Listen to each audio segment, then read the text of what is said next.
Hello everyone. आज हम सुरक्षात्मक ऊतक के बारे में पढ़ते हैं। तो इसको पढ़ने से पहले मैं आपको एक बार फिर से बता रहा हूं कि हम जो ये फोर्थ पार्ट कर रहे हैं ये सरल ऊतक का कर रहे हैं।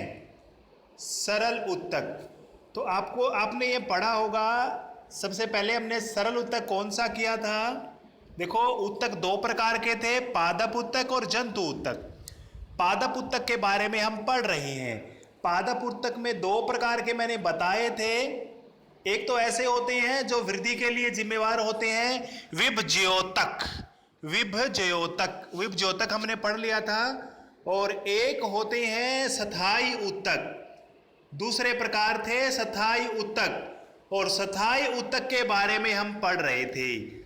अब स्थायी ऊतक भी दो प्रकार के बताए थे पिछले, देखोगे तो आप। सरल स्थायी ऊतक, सरल स्थायी ऊतक। तो सरल स्थायी ऊतक के बारे में हम पढ़ रहे हैं। तो सरल स्थायी ऊतक का हमने तीन प्रकार पहले कर लिए हैं। कौन कौन सा पहले किया था? पैरेन्काइमा, कोलेनकाइमा और स्क्लेरेन्काइमा। ये तीन प्रकार हमने सरल स्थायी ऊतक के कर लिए थे। सरल स्थायी ऊतक होता क्या है? जिसमें सभी कोशिकाएं एक जैसी होती हैं, काम के अंदर भी और उनकी संरचना के अंदर भी। तो सरल स्थायी ऊतक वो कर रहे थे हम। तो उसमें चौथा प्रकार है सरल स्थायी ऊतक का सुरक्षात्मक ऊतक, सुरक्षा वाले ऊतक। देखिए, जैसे हमारे शरीर के ऊपर त्वचा हमारी सुरक्षा करती है, विभिन्न प्रकार के जैसे छोटे मोटे जीव होते हैं वो उनकी एंट्री नहीं होने देती, और शरीर के अंदर जो गर्मी है, शरीर के अंदर जो पानी है वो ज़्यादा मात्रा में बाहर नहीं आता। तो उसी तरह से पौधों में भी ऐसा ही कुछ होता है। हम पढ़ते हैं ये ऊतक कैसे होते हैं। ये ऊतक बाहरी या बाह्य परत बनाकर पौधे की क्या करते हैं? रक्षा करते हैं। और इसमें दो प्रकार के होते हैं। ये 4.1 लिखा है मैंने, आज एक ही पढ़ेंगे। एपिडर्मिस, एपिडर्मिस नाम याद रखना है। एपिडर्मिस, एपिडर्मिस जिस तरह से हमारे शरीर के ऊपर त्वचा यानी खाल होती है, उसी तरह से पौधे के पूरे शरीर के ऊपर एक खाल यानी त्वचा होती है, जिसको एपिडर्मिस बोला जाता है। देखिए, पौधे की पूरी सतह एपिडर्मिस से ढकी होती है, चाहे वो जड़ हो, चाहे वो तना हो, चाहे वो पत्ते हो। ठीक है, एपिडर्मिस पौधे की बाह्य सतह में पाया जाता है। ये कह सकते हैं जैसे पत्ते, फूल, तने, जड़ सभी में। एपिडर्मल जो कोशिका होती है, इसके बारे में बताया हुआ है कि ये कोशिका पौधे की बाह्य सतह पर मोम जैसी जल प्रतिरोधी परत बनाती है। ये जो बाहर कोशिका है किसकी? एपिडर्मल कोशिका यानी इस स्किन की कोशिका कह सकते हैं। ये क्या करती है? ये बाहर की एक मोम की त्वचा बनाती है, मोम जैसी त्वचा बनाती है। और ये मोम जैसी त्वचा क्या काम करती है? ये त्वचा पौधे की जो परत बनाती है, यह जल अक्षय यानी जल का लॉस कह सकते हैं, वाटर लॉस, यांत्रिक आघात यानी हम कोई इसको इंजरी हो जाए, चोट लग जाए बाहर से, कोई हवा पानी की वजह से, तेज आंधी आती है, तूफान आते हैं, या बाहर से कोई इसके ऊपर चोट मारते हैं, या कोई छोटे छोटे परजीवी होते हैं उनके अंदर पौधे के अंदर प्रवेश ना करें, उससे रक्षा करती है। कौन करती है? ये एपिडर्मिल के ऊपर जो एपिडर्मिल की जो कोशिकाएं होती हैं वो एक मोमीय परत बनाती है। इस मोमीय परत को क्यूटीन बोला जाता है, क्यूटीन बोला जाता है, क्यूटीन। आगे पढ़ेंगे हम। तो देखिए, ये बात आपको ध्यान रखनी है कि पौधों के अंदर ये एपिडर्मिल जो है ये बाहरी परत होती है। आगे देखिए, अब देखिए पौधों के जो पत्ते होते हैं, इन पत्तों के अंदर बहुत सारे छोटे छोटे छोटे छिद्र पाए जाते हैं, बहुत ही छोटे। अगर माइक्रोस्कोप से देखेंगे ना, सूक्ष्मदर्शी से देखेंगे तो बहुत सारे छोटे छोटे छिद्र होते हैं पौधों के पत्ते के ऊपर।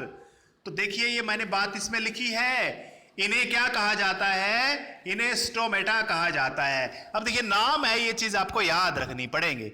स्टोमेटा का काम क्या है, इन छिद्रों का काम क्या है, देखिए पहले तो इसके बारे में पढ़ते हैं।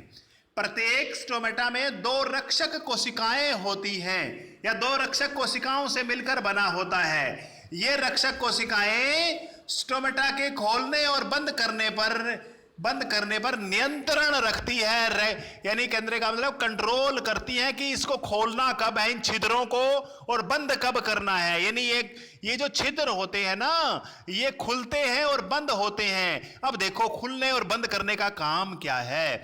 अरे आपको ये तो पता ही है कि पौधे पत्तों के माध्यम से क्या करते हैं, ऑक्सीजन को छोड़ते हैं, कार्बन डाइऑक्साइड को लेते हैं, और पानी ज्यादा मात्रा में हो जाता है तो पानी को उड़ाने का काम भी पत्तों द्वारा किया जाता है। पत्तों में से पानी को उड़ाना यानी वाष्प बनाना, इसको हम वाष्पोत्सर्जन कहते हैं। यानी पौधों द्वारा पत्तों में से पानी को वाष्प बनाना, ठीक है, उसको वाष्पोत्सर्जन बोला जाता है। तो ये देखो चीजें बात आपको मैं बताना चाहता हूं कि जो ये छिद्र होते हैं इनको स्टोमेटा बोला जाता है। तो देखिए एक बात सुनिए मेरी ध्यान से, ये स्टोमेटा की मैं आकृति बना रहा हूं, ये अगले पेज पे बनाऊंगा, मैं दिखाऊंगा आपको। मैं ये रक्षक कोशिकाएं हैं, ये इस सुराख को खोलने का और बंद करने का काम इनका है। जब पौधे को जरूरत होती है तो ये खुलती हैं और बंद होती हैं। ऑक्सीजन को बाहर फेंकना है तो खुल जाती हैं, कार्बन डाइऑक्साइड को अंदर लेना है तो खुल जाती हैं, वाष्पोत्सर्जन द्वारा पानी उड़ाना है तो खुल जाती हैं, अदरवाइज रात को ये लगभग बंद होती हैं। तो ये याद रखना है।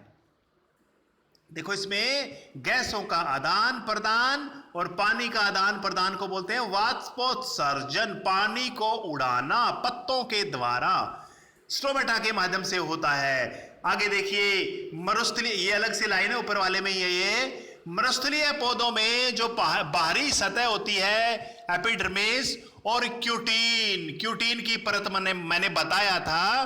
क्यूटीन क्या होता है, ये मोमीय पदार्थ होता है। ये परत है ना, जो मरुस्थल वाले पौधे होते हैं उनके अंदर ये परत थोड़ी मोटी होती है। कैसी होती है, मोटी। अब बताओ मोटी क्यों होती है, क्योंकि जो मरुस्थल वाले पौधे होते हैं वहां पर पानी की कमी होती है, और पानी की कमी होने की वजह से वहां पर पानी ज्यादा मात्रा में ना उड़े उस त्वचा से, इसलिए ये मोटी परत होती है। पानी का लॉस कम हो इसलिए ये क्यूटीन की जो परत है एपिडर्मिस जो होती है ये मोटी होती है।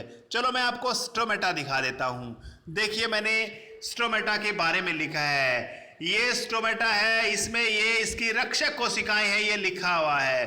ये दोनों की दोनों रक्षक कोशिकाएं हैं ये वाली। और ये स्टोमेटा, ये सुराख आपको नजर आ रहा है, ये छोटा सा पोर सुराख है, ये स्टोमेटा है। और ये देखियो मैंने यहाँ पर बनाया हुआ है, ये खुला हुआ है और यहाँ पर ये बंद है, लगभग बंद है। तो ये रात के समय में बंद, दिन के समय में प्राय खुला होता है। तो ये आपको बनाना है चित्र, साथ में स्टोमेटा है। आपको एक बात याद रखनी है, स्टोमेटा का काम क्या है, गैसों का आदान प्रदान करना और पानी यानी वाष्पोत्सर्जन करना स्टोमेटा का काम है, ये याद रखना है। और स्टोमेटा होता क्या है, स्टोमेटा क्या होता है भाई, पत्तों के ऊपर बहुत सारे छोटे छोटे छिद्र पाए जाते हैं, उनको ही क्या बोला जाता है, स्टोमेटा बोला जाता है। स्टोमेटा क्या किस चीज का बना होता है, दो रक्षक कोशिकाओं का बना होता है, और ये रक्षक कोशिकाएं ही इसको खोलने और बंद करने का काम करती हैं। तो आपको ये इतना ही याद रखना है, आज इतना ही हम करेंगे। ठीक है बच्चों, इतना ही करेंगे। Thank you, have a nice day.